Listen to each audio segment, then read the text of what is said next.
Blackwood, Pennsylvania. A town that carried the weight of centuries on its shoulders. Thick woods clung to its borders, and fog rolled in so often it felt like the place was permanently suffocating.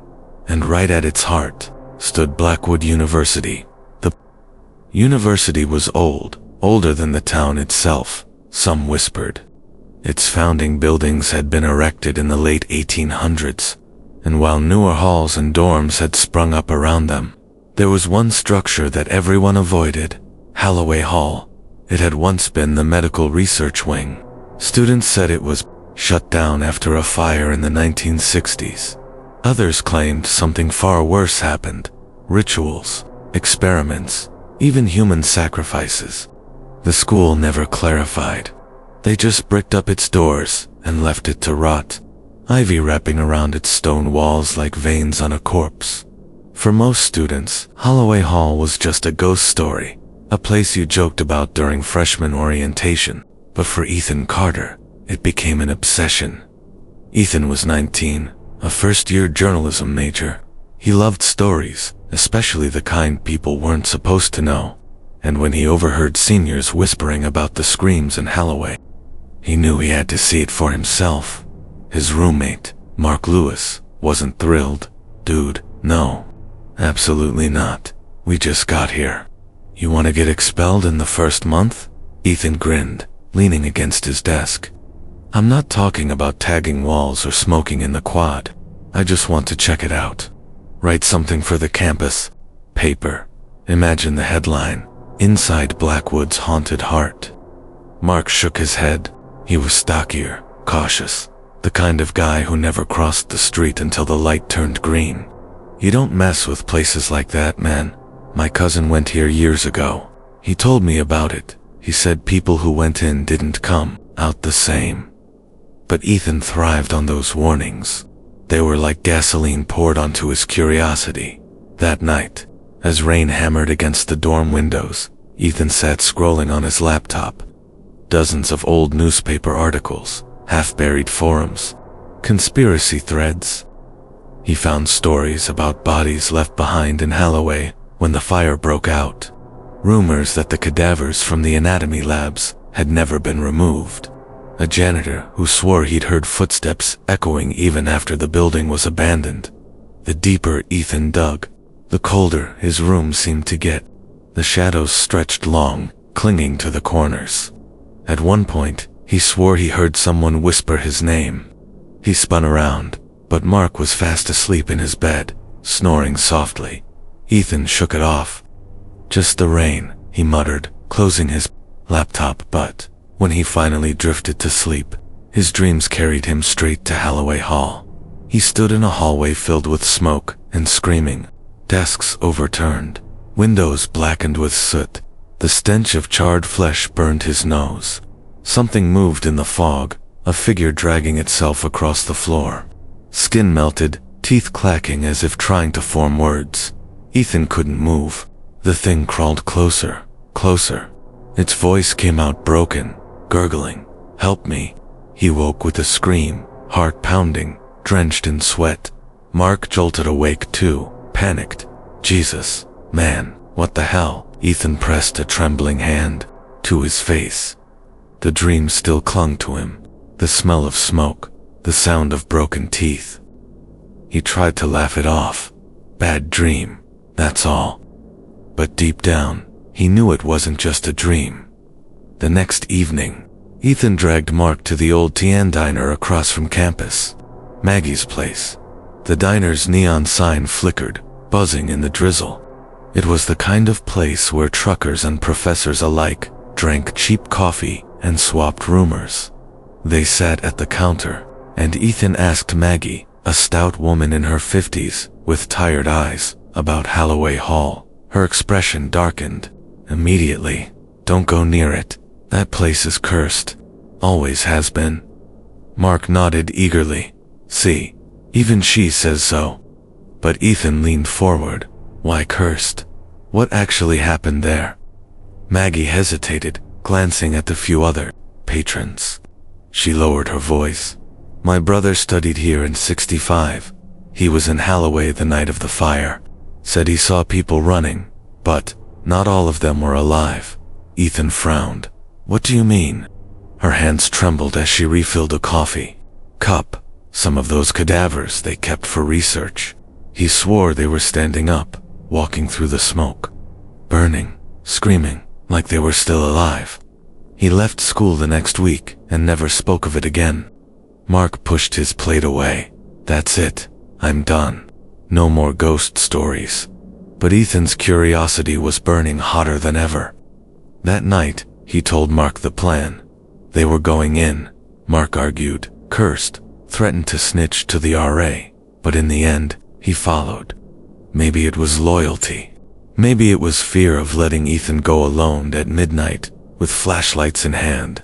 They crept through the mist toward Holloway Hall. The building loomed above them like a cathedral for the dead. Its broken windows looked like jagged teeth. Ethan grinned nervously. Ready? Mark swallowed hard. No. Let's just get this over with. The rusted gate creaked open, shrieking into the night. As they stepped inside, the air changed. It was colder, thicker, carrying the faintest smell of rot and smoke, like the fire had never gone out. And then, from deep within the shadows of the hall, came a whisper, soft, drawn out, almost human. Leave. Both froze. Mark whispered, Tell me you heard that. Ethan's grip tightened on the flashlight. His heart hammered against his ribs. The whisper came again, louder this time, echoing through the empty hall. Leave. The lights flickered, the air turned icy, and before they could react, the heavy doors slammed shut behind them. The boom of the doors slamming shut echoed through the massive hall. Dust fell from the cracked ceiling. Ethan spun around, yanking at the handles. They wouldn't budge. Damn it, he cursed, rattling them again. Locked tight. Mark's voice trembled. We're trapped, man. I told you this was a bad idea. Ethan tried to calm himself. He didn't want to admit he was scared too. The hall stretched ahead into darkness, rows of broken benches and long forgotten desks scattered like skeletons themselves. His flashlight cut through the dust, revealing cobwebs draped across corners like funeral veils. Then a sound. Tap, tap, tap, tap, tap, like footsteps. Faint, but steady, somewhere above them. Mark grabbed Ethan's arm. Nope, no way. We're not staying. We don't have a choice, Ethan said through clenched teeth. Doors are sealed. We'll find another way out. They moved cautiously down the main corridor. Their beams of light swept across, rusted lockers, faded anatomy charts peeling off the walls, and stains, dark stains, that had seeped deep into the cracked tiles. Halfway down the hall, Mark froze. Wait, look. Ethan followed his gaze.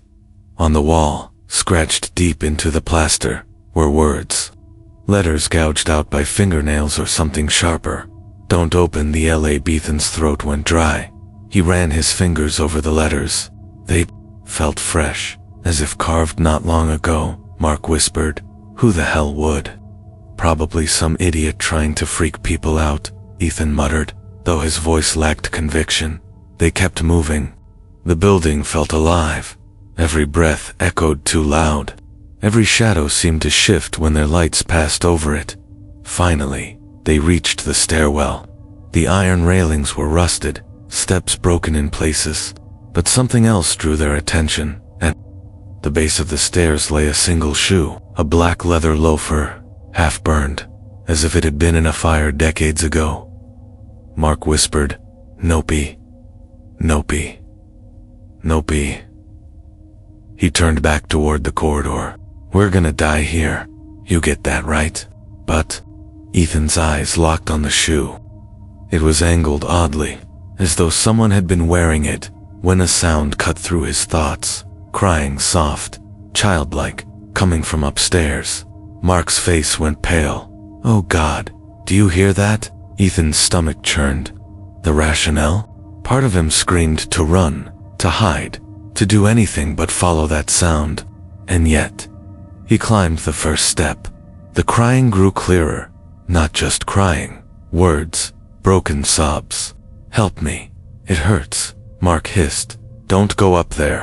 Ethan turned to him, eyes wide with a mixture of fear and determination. "If someone's in here, we can't just leave them." They ascended the stairs slowly. Every step creaked like a scream. The higher they went, the colder it got. Their breaths misted in the beams of their flashlights. At the top floor, the corridor stretched in both directions. Doors lined the walls, most marked with rusted plaques. Lab A, dissection room, storage. The crying came from Lab A. The door was half-dash open. Ethan pushed it gently, and it swung with a long groan. Inside, their lights revealed overturned tables, shattered jars, and broken scalpels scattered across the floor. Shelves lined with dusty bottles, most labels peeled away. But in the corner, a girl sat curled up, face buried in her knees, long black hair hanging in front. Her body shook with sobs. Mark grabbed Ethan's sleeve. "No, no, no, don't you see? She's not." But Ethan was already stepping closer. "Hey," he said softly, "are you okay? Do you need help?" The sobbing stopped. The girl lifted her head. Her face was wrong. The skin was pale, waxy, almost translucent. Her eyes were nothing but hollow sockets, bleeding darkness that dripped down her cheeks. Her mouth stretched into a grin far too wide, revealing a row of jagged teeth. Mark screamed, "Ethan, back." The girl let out a shriek that shattered the silence, high-pitched and human, like glass shattering inside their ears. She launched forward on all fours, scuttling across the floor like a spider, her limbs bending at impossible angles. Ethan stumbled back, flashlight flickering. Mark swung his beam wildly, catching glimpses of her too-close face, her teeth snapping inches from Ethan's arm. "Run," Ethan shouted. They bolted out of the lab, slamming the door shut behind them, but the shrieks didn't stop. They echoed through the walls, following them as they ran down the corridor. When they reached the stairwell again, they both froze. The shoe was gone, and in its place, smeared across the floor in something dark and wet, were words. "You shouldn't be here." Mark's breathing turned into sobs. "We're gonna die in here. We're gonna die." Ethan grabbed his shoulder. "No, we're getting out. There has to be another way." But deep down, even Ethan wasn't sure anymore. The building wasn't just abandoned. It was waiting for them. The writing on the floor still glistened, wet and dark, reflecting the beam of Ethan's trembling flashlight. Mark gagged. That's blood, man. That's someone's blood." Ethan's jaw tightened. "It can't be. It's probably paint. Old rust or..." He stopped. He couldn't even convince himself. The coppery smell in the air was unmistakable. The whispers began again, soft, breathless, from every direction at once. Stay with us, forever." Mark clamped his hands over his ears. "I can't, Ethan, I can't do this." But there was no time to argue. From down the corridor, the lab door they'd just slammed rattled violently. Something scratched on the other side, long dragging claws against wood. The shrieking began again, muffled but furious. Ethan grabbed Mark by the arm. "Move, now." They sprinted down the opposite corridor, shoes pounding against the decayed floorboards, flashlights jittering across broken doors. Halfway down, Ethan spotted a heavy oak door with a bronze plaque, hanging crooked anatomy THIR. He didn't know why, but his gut told him this was the way. He shoved the door open. Inside was a wide amphitheater, tiered rows of seats curved around a central table, where, decades ago, professors had once demonstrated dissections to eager students. Now, the seats were covered in thick dust, shadows, sitting like silent spectators. The central table still stood, a cracked slab of stone, its surface stained deep brown with old fluids that time had failed to erase. Mark shivered. "Why would you bring us in here? This is worse than out there." But then they heard it. A heartbeat. Steady. Loud. BA-dumb.BA. Dum.ba. It seemed to come from the dissection table itself. Ethan's flashlight trembled in his grip as he aimed it at the slab dot. At first, there was nothing, just stains and cracks, but then slowly the stone began to bulge.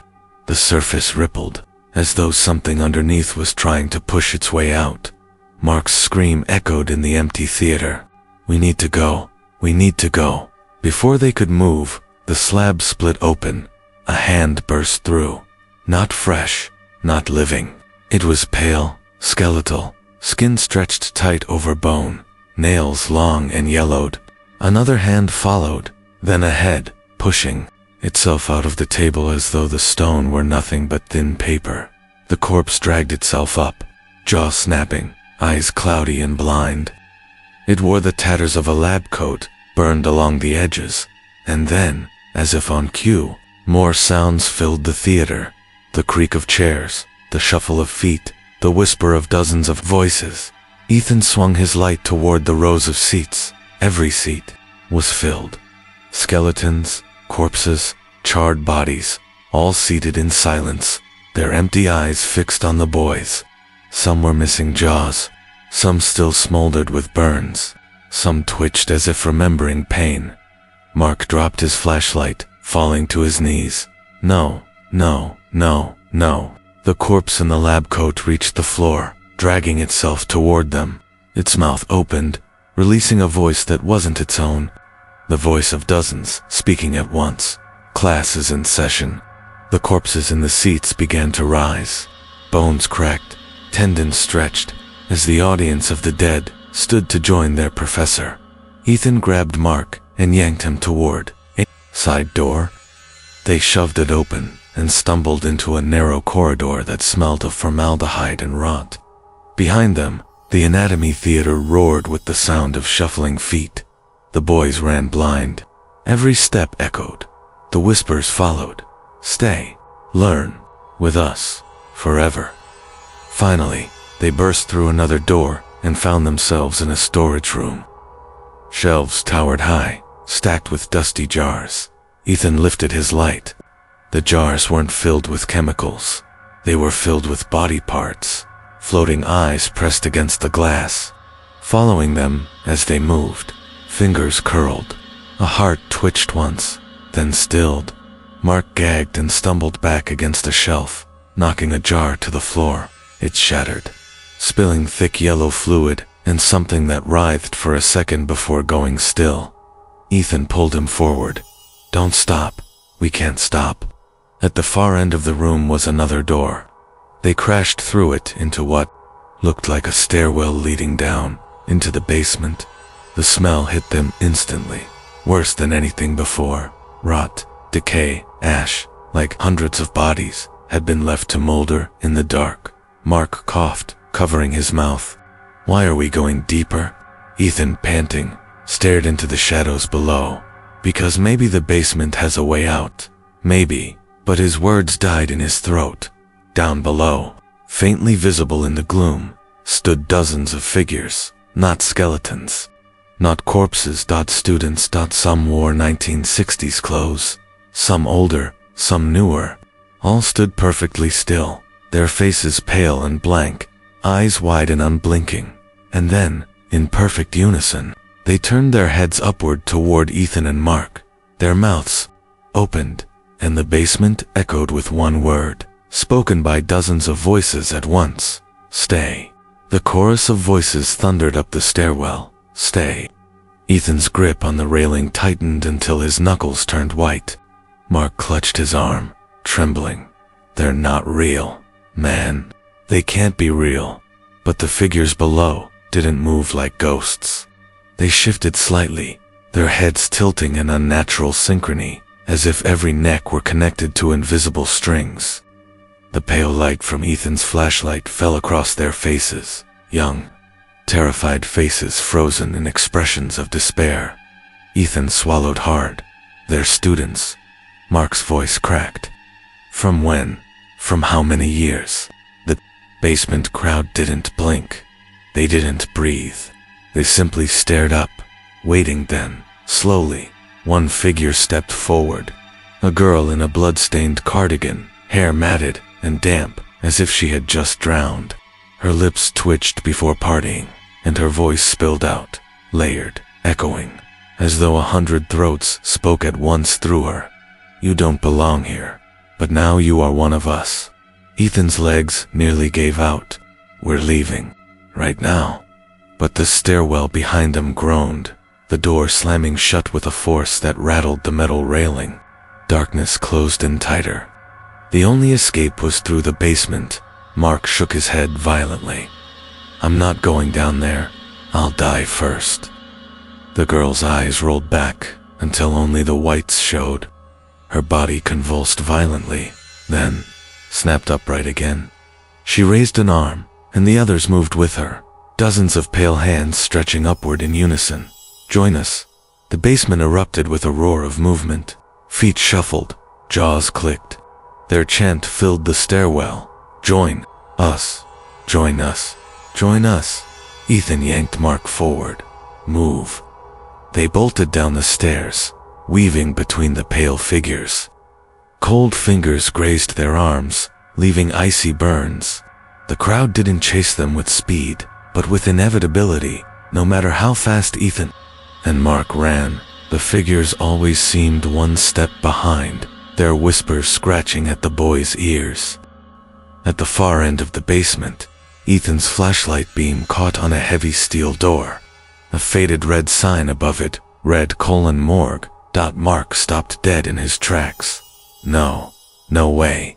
We're not going in there." The voices pressed closer. Hands reached. The smell of rot grew unbearable. Ethan grabbed the handle and pulled. The door opened with a hiss. They stumbled inside, slamming it shut. For a moment, silence. Then the room revealed itself. Rows of body drawers lined the walls, their labels corroded with age. The air was ice cold, colder than anywhere else in the building. Their breath fogged as if they had stepped into a freezer. But the strangest part wasn't the drawers, it was the sound. From every direction came faint scratching, like fingernails against metal. Mark's voice was barely a whisper. "There. Inside." Ethan's flashlight flickered across the drawers. The scratching grew louder, more frantic. Some of the handles began to rattle, vibrating as though something inside was trying to push out. Then, with a deafening clang, one drawer shot open. A body slid halfway out. It wasn't decomposed. It looked fresh, too fresh. A young man, maybe their age, eyes shut, skin pale. He looked like he had died minutes ago. Mark stumbled back against the wall. "No, no, no." The body's eyes snapped open, cloudy, milky white. They rolled toward Ethan and Mark, unblinking. Its lips curled back, and in a guttural whisper, it breathed, "It's your turn." The other drawers began to bang open, one after another, bodies spilling out. Male, female, young, old, some burned, some drowned, some mutilated. Their mouths opened, releasing a chorus of moans. Ethan dragged Mark toward another door at the far end of the morgue. He shoved it open, and they tumbled into a narrow hallway. The door slammed shut behind them, and the scratching didn't fade. It followed, crawling along the walls, as if the dead were inside the very structure, trying to claw their way out. The hallway bent sharply and descended further underground. Mark was sobbing openly now. "This isn't real. This can't be real. We're dreaming." Ethan's hand shook, but something inside him refused to stop. He needed to know what this place was hiding. At the bottom of the hall, they reached another room. This one wasn't like the morgue it looked like. A classroom. Old wooden desks lined the floor, each one cracked and rotting. But seated in every chair was a figure. Students again, but worse. Their faces were half melted, as if caught mid-burn. Their jaws moved, murmuring words that didn't match any human language. At the blackboard stood a man in a charred professor's coat. Back to them, chalk screeching across the surface. The writing on the board wasn't English. It wasn't any language Ethan recognized. It was symbols, jagged, looping, etched so deep into the slate that they seemed to writhe. The professor stopped writing. His head turned slowly, too slowly, bones cracking with the motion. When his face finally came into view, Mark screamed. Half his skull was gone, charred black. One eye dangled from its socket. His teeth were bare, but somehow he smiled.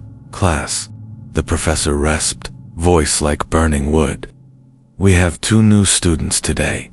Every head in the classroom snapped toward Ethan and Mark, and in perfect unison, the burned students chanted, "Stay." The burned students' chant echoed like a hymn in the underground classroom.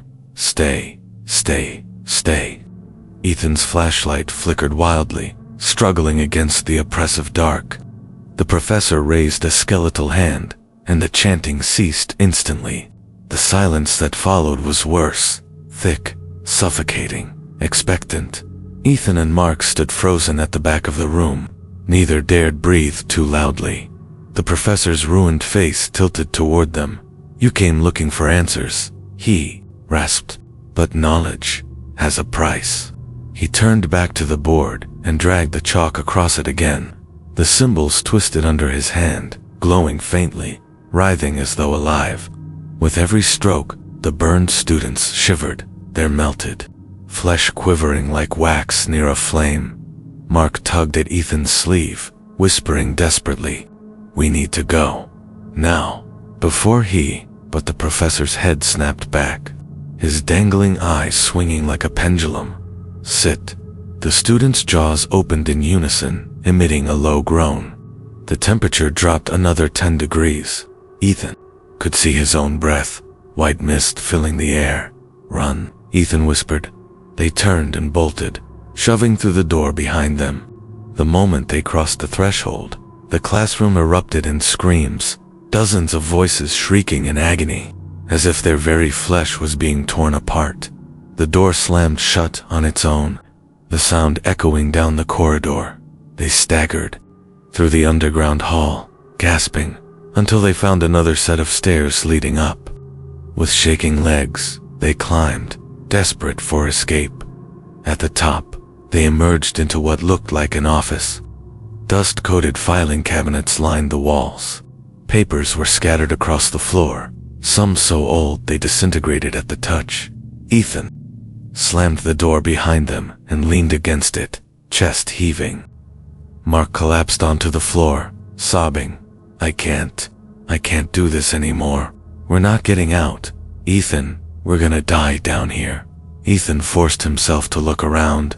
Something about the office felt different. It wasn't alive, like the classrooms and morgues. It was abandoned, truly abandoned. The air was stale, not icy.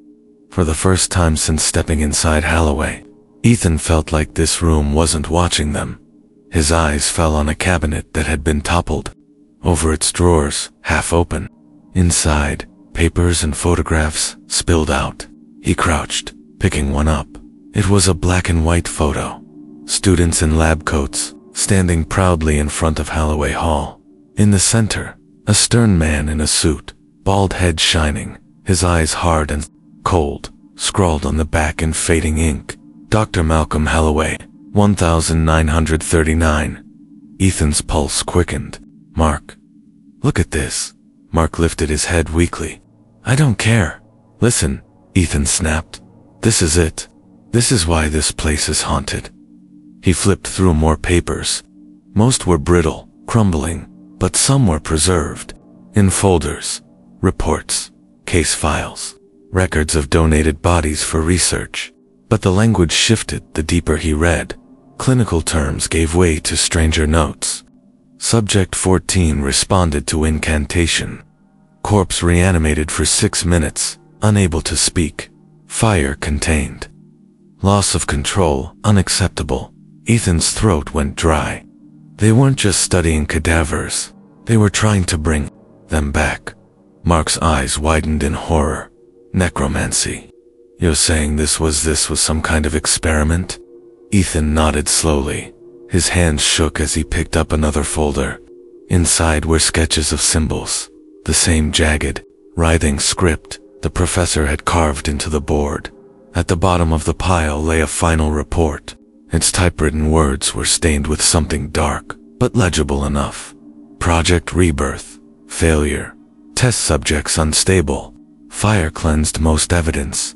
Remaining bodies secured in basement. Faculty instructed never to return. Mark staggered. To his feet, face ashen. They left them here. The bodies. The students. They didn't bury them, Ethan whispered. That's why they're still here. That's why they want us to stay. The air shifted. Papers fluttered without wind. The cabinets groaned. A shadow moved across the wall, though there was nothing to cast it. And then, a whisper. You know too much. The filing cabinets burst open all at once, slamming drawers out with inhuman force. Papers whipped into the air like a tornado. Ethan and Mark shielded their faces as the room filled with shrieking voices. The door they had entered began to rattle. Something pounded from the other side. A heavy, wet thud. Over and over, Mark screamed, "We're trapped." Ethan spotted another door on the far side of the office. He grabbed Mark and shoved him toward it. They crashed through into a narrow stairwell leading upward. As they climbed, the pounding from below grew louder, closer, until it echoed through the walls. Finally, they reached another level. The stairwell opened into a hallway Ethan didn't recognize. Unlike the decayed lower floors, this one looked new to new. The paint wasn't peeling. The lights flickered with weak but steady electricity. It was impossible. This part of the building should have been abandoned for decades. Mark's voice was hollow. Ethan, I don't think we're in the real school anymore. From down the hall, footsteps echoed, slow, deliberate, and then they heard it. A familiar voice, twisted, layered with something inhuman. Class is not dismissed. The footsteps echoed steadily, each one deliberate, as though whoever approached had all the time in the world. Ethan and Mark pressed their backs against the wall, the narrow hallway closing in around them. At the far end, a figure emerged. It was the professor, but he didn't look burned now. His coat was intact, crisp. His face was whole, stern, eyes sharp as knives. He carried a ledger in one hand, a cigarette smoldering in the other. Mark whispered hoarsely, "That's impossible. We just saw him." Ethan shook his head, his stomach twisted with realization. We're not in our time anymore. The hallway flickered. For a split second, the plastered walls peeled back to blackened ruins, smoke curling upward. The stench of fire and rot filled their lungs. Then, in the blink of an eye, it was whole again, fresh paint and glowing bulbs. They weren't just seeing the past, they were inside it. The professor walked by without acknowledging them, muttering under his breath as he scribbled notes into his ledger. His footsteps carried down the hall and faded. Ethan let out a shaky breath. We're ghosts to them. Mark snapped. I don't care what we are, I just want out. But as they turned a corner, voices rose around them. A group of students in white lab coats hurried past, their faces anxious, their hands full of strange equipment, scalpels, syringes, glass jars filled with murky fluid. One carried a box that dripped steadily, leaving a dark trail across the floor. Ethan's stomach dropped. He caught a glimpse inside. A severed hand twitched violently against the glass. Mark gagged. Jesus Christ. They followed the trail, unable to stop themselves. It led to a wide set of double doors at the end of the hall. A brass plate above read, "Experimental Theater," through the crack in the doors. They heard muffled screams, not rehearsed, not staged. Raw, human terror. Ethan pushed the door open. The room inside was a lecture hall, rows of seats descending toward a stage. But instead of actors or professors, the stage held operating tables. 3 of them. On each table lay a body, not corpses, living students. Their wrists and ankles were strapped down with leather restraints. Their eyes darted frantically, mouths gagged with cloth. Professors in lab coats circled them like vultures. Speaking in clipped tones, taking notes as if this were an ordinary exam. At the center of the stage stood Dr. Malcolm Holloway, his voice carried with authority. "We are on the cusp of something extraordinary. Tonight, we move beyond theory. Tonight, life and death will bend to us." The strapped-down students screamed through their gags, thrashing desperately. One broke free of a strap, but two assistants pinned him back down. Ethan's heart hammered. "This is it. This is the night." Mark clutched his hair, trembling. "We can't watch this. We can't." But the room didn't give them a choice. The door behind them slammed shut, sealing them in. Dr. Holloway raised his hands. The room went silent. Assistants brought forward candles, setting them in a perfect circle around the stage. The lights flickered. The air thickened, charged, as if the walls themselves were holding their breath. Holloway opened a book bound in cracked leather, the same writhing script carved into its pages. He began to chant. The professors joined, their voices low and rhythmic, filling the hall with a language not meant for human tongues. The candles flared. The strapped-down students arched violently, their bodies convulsing as though electricity coursed through them, and then the fire began. The flames didn't start from a candle or a spark.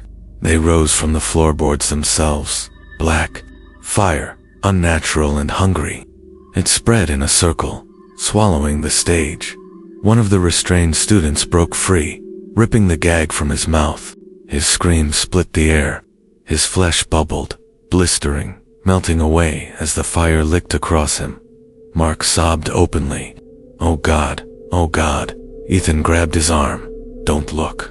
Don't." But the fire wasn't just burning them. It was changing them. The students' bodies writhed, their skin peeling back to reveal sinew and bone. Their eyes rolled white. One snapped his restraints entirely and sat upright, his jaw distending far too wide, screaming a sound that wasn't human. The professor staggered back. Holloway shouted for control, his voice cracking. But the thing on the table lunged forward, teeth sinking into the throat of the nearest assistant. Blood sprayed across the stage. The chanting collapsed into chaos. The fire roared higher, devouring curtains, walls, floorboards. Students in the lecture seats screamed, stampeding for the exits, but the doors wouldn't open. Ethan and Mark pressed against the wall, horrified, trapped in the nightmare. They could smell the burning flesh, hear the bones snapping, the inhuman shrieks that replaced human screams. And then the flames reached them. The floor beneath their feet glowed red, smoke curling upward. The wall behind them cracked with heat. Ethan shouted, "We have to move." But when they turned toward the exit, it wasn't a door anymore. It was a wall of blackened hands, fused together, writhing, clawing, reaching outward. Their fingernails scratched the air, leaving trails of sparks. Mark screamed, "We're gonna die." The world convulsed, a violent shudder, like the building itself was collapsing, and then silence. The fire, the screaming, the professors, the ritual. Gone. Ethan and Mark stood in the same lecture hall, but it was abandoned again, charred, ruined. The seats were skeletons of wood. The stage was ash. And in the center of it all, alone, stood Dr. Holloway, burned now, his face half charred, his eye dangling, exactly as they had seen him before. He turned slowly toward them, lips splitting into a gruesome grin. "You've seen it. Now you know." He raised his hand, and every shadow in the hall shifted toward them. The shadows twisted like liquid, sliding across the burned walls of the lecture hall. Ethan yanked Mark's arm, dragging him up the blackened steps toward the exit. Behind them, Dr. Holloway's charred grin never faltered. His voice was soft, but it filled the room like thunder. "Class isn't over until the lesson is complete." The shadows peeled themselves free of the walls. At first they were only shapes, tall, thin silhouettes. But as they staggered forward, they became bodies. The burned students, their faces were melted masks of flesh, skin fused into grotesque forms. Eyes glowed like cinders beneath cracked sockets. Some dragged themselves on ruined limbs, others stalked, upright with jerking, inhuman movements. Ethan's heart jackhammered. "Run!" They bolted into the hallway, the shadows shrieking behind them. The sound was unbearable, high-pitched like metal screaming. Mixed with the guttural rasp of something choking on smoke, Mark tripped over fallen plaster, crashing hard to the floor. Ethan yanked him up just as a hand shot out of the dark. Behind them, charred fingers tipped with melted bone, snapping shut inches from Mark's face. They sprinted down the corridor. Doors lined the hallway, each one rattling violently, as if something inside was desperate to break out. The pounding followed them, heavy, uneven footsteps, nails scratching along the walls, whispers threading through the air. "Stay, stay, stay, stay." They turned a corner and found themselves in what had once been a library, or at least the skeleton of one. Charred shelves, slumped under the weight of ash, burned books disintegrating at the touch. The smell of scorched paper filled their lungs.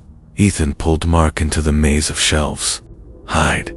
They crouched low, pressing themselves between two collapsed bookcases. Ethan switched off the flashlight. The world fell into choking darkness. The whispers grew closer. Footsteps shuffled through the library. Multiple sets, slow, searching. A rasping voice broke the silence. "We remember the fire." Mark clamped a hand over his own mouth, shaking violently. "We remember the screaming." Another voice croaked. Nearer this time. Ethan closed his eyes. His whole body screamed to run, but his mind knew better. If they moved, if they breathed too loud, they were finished. A shadow passed between the shelves. Something dripped steadily, sizzling as it hit the charred floor. Then, silence. Ethan dared to open his eyes. A face stared back at him through the shelf. Half of it was bone, the other half melted flesh. Its teeth grinned through the gaps. Blackened and jagged, it shrieked. The sound shattered the silence, inhuman and piercing. At once, the other shadows answered, shrieking in chorus. Ethan grabbed Mark and sprinted. The shelves toppled behind them as the burned students gave chase, clawing through wood, splintering it like paper. They barreled through the far end of the library, slamming through a pair of double doors. The hallway beyond was worse, longer, darker, lined with broken glass. Their footsteps echoed endlessly, and the shrieks followed. Mark's voice cracked with panic. "We can't outrun them. We can't." Ethan spotted a stairwell door ahead. He slammed into it, forcing it open. They stumbled down the steps two at a time, their lungs burning. The stairwell twisted endlessly, leading deeper underground. The air grew damp, the stone walls slick with mold. The shrieks above echoed down. Closer, closer. Finally, the stairwell ended at a massive steel door, rusted and half buried in the wall. A faded sign above it read, "Restricted Archive." Ethan shoved against the wheel handle. It groaned, stiff with age, but slowly turned. The door screeched open, and they stumbled inside. The space beyond was vast, an underground vault, rows of cabinets, metal drawers, and sealed containers stretched into the dark. A single hanging light bulb flickered weakly above. Mark doubled over, gasping. What? What is this place? Ethan looked around, chest still heaving. Records. The ones they didn't want anyone to find. But before either could breathe relief, the steel door behind them slammed shut. The sound echoed through the vault. Ethan froze. "Mark, tell me you closed that." Mark shook his head violently. His lips trembled. It closed itself. The bulb overhead flickered harder, buzzing. From the rows of cabinets came a sound, a slow creak. One drawer after another sliding open on its own. Metal squealed. Paper rustled, and then whispering, 100 voices at once, crawling out of the drawers seeping into the vault. Mark backed into Ethan, voice shaking. "Ethan, what's happening?" The bulb shattered, plunging them into blackness, and in the dark, they heard it. Footsteps, many, all around them, not human. The vault was alive. That was the only way Ethan's mind could process it. The whispering didn't just echo from the drawers and cabinets. It crawled along the walls, seeped through the floor, pressed against their skin like cold breath. Mark's voice was a trembling hiss. "Ethan, they're in here. They're everywhere." Ethan gripped his friend's arm, fighting to stay calm. "No, they're not alive. It's just a drawer slid open right beside them. Inside was not paper, it was a hand, charred black, curled into a claw. Its fingernails, or what remained of them, scraped weakly against the metal as if trying to climb free." Mark staggered back with a cry. The hand twitched, then fell limp again. Ethan forced himself to look.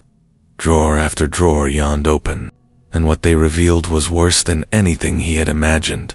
Not records, not documents, specimens, jars, filled with cloudy liquid, inside which floated body parts, a half-formed face, its eyelids sewn shut, a child's skull, elongated and deformed, dozens of rib cages stacked like filing folders, and not all of them were still. Some twitched, others quivered, as though stirring after decades of restless sleep. Mark gagged. "Jesus Christ, this isn't storage. It's a goddamn crypt." Ethan scanned the vault, his flashlight trembling in his hand. The beam swept across something massive at the far end of the room, a tank, easily 8 feet tall, its glass fogged with condensation. Something shifted inside it, slowly. He couldn't stop himself. He moved closer, dragging Mark with him. The fog cleared just enough for the beam of light to penetrate. What floated inside wasn't human, at least, not anymore. Its torso was stretched unnaturally long, its ribcage warped outward, as if something inside had forced its way through. The head was fused with another, 2 faces sharing one skull, mouths open in eternal screams. Its eyes snapped open when the light touched it. Ethan staggered back. "It's awake." The whispers rose instantly, a chorus of voices pressing against their ears, drilling into their skulls. Words formed within the noise. "Release us, join us, burn with us." Mark clutched his head. "Make it stop. Oh God, make it stop." The cabinets rattled violently, slamming open and shut. Glass jars toppled, shattering on the floor. A wave of stench rolled out, rot, chemicals, blood, from the broken jars. Things began to crawl. Limbs without bodies dragged themselves across the tiles, leaving streaks of dark fluid. Deformed skulls rolled, jaws snapping like starving animals. Something that might once have been a fetus twitched on the floor, writhing like a trapped insect. Mark screamed, "We have to get out of here." Ethan scanned wildly for an exit. Beyond the tank, there was another door, smaller, steel, half hidden in the shadows. "Come on." They sprinted, skidding on the slick floor as the crawling remains closed in from every direction. The whispers grew louder, urging the horrors forward. Ethan slammed into the smaller door. It was locked. No, no, no. He twisted the handle, violently. It wouldn't budge. Behind them, the tank hissed. A crack split across the glass. Mark's face went pale. "It's getting out." The thing inside slammed against the glass again. Another crack. Liquid began to spill onto the floor. Ethan's mind raced. The vault wasn't just storage, it was containment. These things had been locked here for a reason. If the tank broke, he spotted a heavy iron wheel beside the door, half buried in rust. He grabbed it, muscles straining as he twisted. Metal groaned. His hands slipped, skin tearing against the rust, but he kept turning. Behind them, the glass shattered. The thing inside screamed, not with a mouth, but with every part of its body. The sound wasn't just noise, it was pressure. It hit them, like a shock wave, rattling the bones in their skulls, threatening to split them apart. Ethan screamed with effort, twisting the wheel one final time. The lock clanged free. He shoved the door open, yanking Mark through just as a flood of liquid poured from the broken tank, carrying the monstrosity with it. The steel door slammed shut behind them. Silence. Ethan collapsed against the wall, gasping, his hands bleeding from the rust. Mark sat on the floor, rocking, whispering to himself. Ethan forced himself to look around. They weren't safe. The room they had stumbled into was smaller, but worse, much worse. Rows of stone slabs filled the space, each one bearing a body covered in a moldy sheet. Some slabs were cracked, others broken. On the walls, black scorch marks radiated outward, like shadows of people burned alive. The smell of charred flesh was overwhelming, and then one of the sheets moved just slightly. Then another. Ethan's stomach dropped. Every sheet in the room began to rise. The bodies weren't resting. They had been waiting. The sheets rose slowly at first, as though stirred by a faint breeze. But there was no breeze. Not in this airless tomb, Mark whimpered. No. Oh God, no. Ethan stepped back until his shoulders hit the cold stone wall. His flashlight flickered across the rows of slabs, each sheet rising higher, stretching, swelling as if the bodies beneath them were inhaling for the first time in decades. Then the first sheet fell away. The thing beneath was burned black. Skin bubbled and cracked like overcooked meat. Eyes melted into hollow sockets. Yet it moved. Its head snapped toward them, and when it opened its mouth, smoke poured out. The others followed. One by one, the corpses tore free of their shrouds, their movements stiff but purposeful. Some dragged their broken limbs behind them, others twitched unnaturally fast, spines snapping as they bent at impossible angles. The whispering returned, louder than before, unified now into a single command that pounded inside their skulls. Join. Us. The nearest corpse lunged. Ethan shoved Mark aside just as its clawed hand scraped across the wall, leaving a burning streak in the stone. The thing's very touch was fire. Mark scrambled to his feet. We can't fight them. Then we run. Ethan grabbed his arm, dragging him toward the far end of the chamber. There had to be another way out. There had to. But the slabs lined every path, and the corpses were closing in, surrounding them with a wall of blackened flesh and smoke. Ethan swung his flashlight wildly, desperate for an opening. That's when he saw it. On the back wall, half hidden behind soot and char, was another doorway. Not like the steel vault door.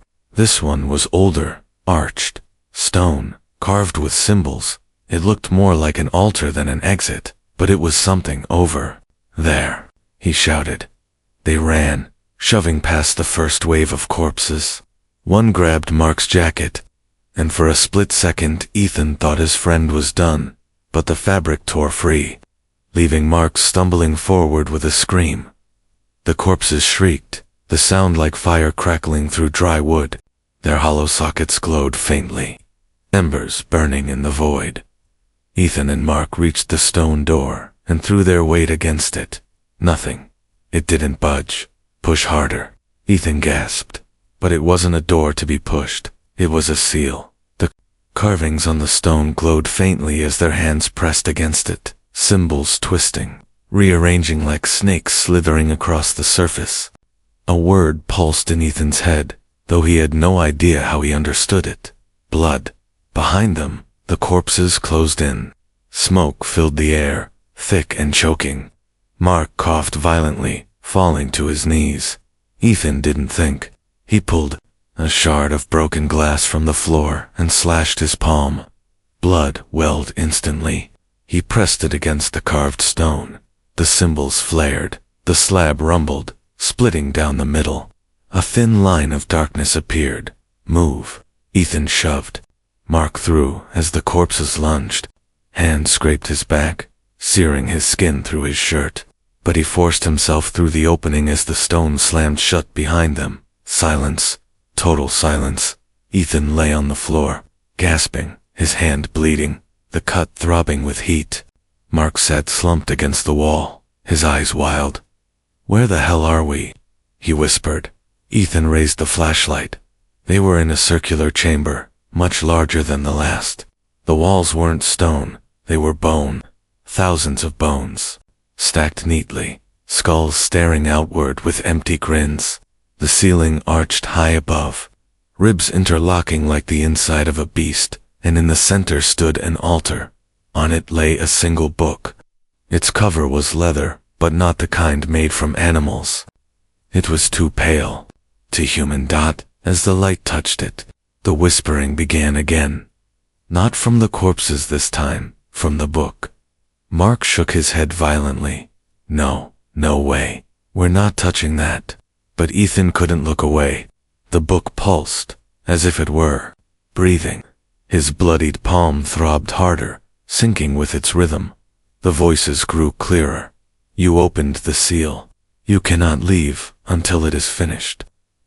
Mark staggered to his feet, backing away from the altar. Ethan, listen to me. Whatever that thing is, it's calling to you. Don't give it what it wants. Ethan's hand trembled. He felt pulled forward, his every nerve screaming with both fear and compulsion. And then the air grew colder. The chamber darkened, as though the light itself were being devoured. The skulls in the walls rattled, their jaws chattering like teeth. A shadow rose from the altar. It wasn't shaped like a human, or even a corpse. It was smoke and ash and fire, writhing into a form that filled the chamber. The voice that spoke was not whispering anymore. It was everywhere. You broke the seal. Now you belong to us. Ethan froze. Mark grabbed his arm, screaming, "Run, damn it, run." But there was nowhere to run. The only way forward was the book. And Ethan knew, deep in the pit of his soul, that opening it might save them, or damn them forever. The shadow loomed above them, filling the chamber. Its body was made of smoke and ash, but its face, when it formed, was a shifting collage of burned victims. Dozens, hundreds. Their mouths opened and screamed in unison. A sound so shrill it rattled Ethan's teeth. Mark clutched his ears, collapsing to his knees. We're dead. We're already dead. Ethan forced himself forward. Every bone in his body screamed against it, but the pull of the altar was stronger. The book wanted him, needed him. The shadow's voice thundered. We are Legion. We are the fire that purifies. The book is our flesh. To open it is to open us. Ethan's flashlight flickered and died, plunging the chamber into red-black darkness. Only the book glowed now, pulsing with the rhythm of his heartbeat. He reached for it. Mark screamed, "Ethan, stop. That's not salvation. That's how they trap you." The shadow descended, tendrils of smoke stretching out, wrapping around Mark's limbs.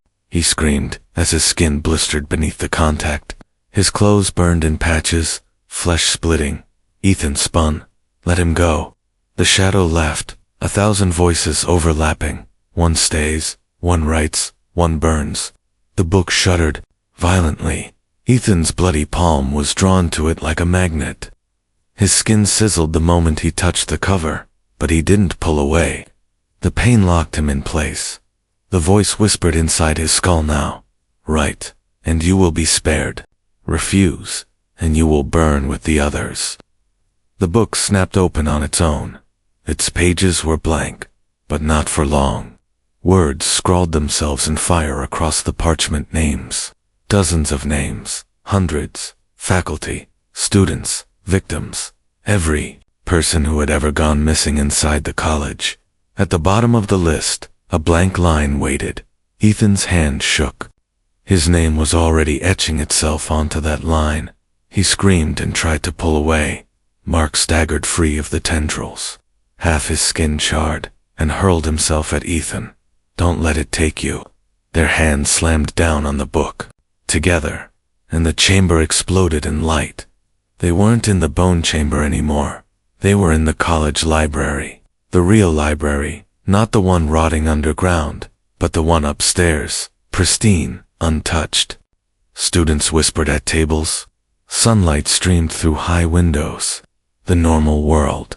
But something was wrong. Every student lifted their head at the same time.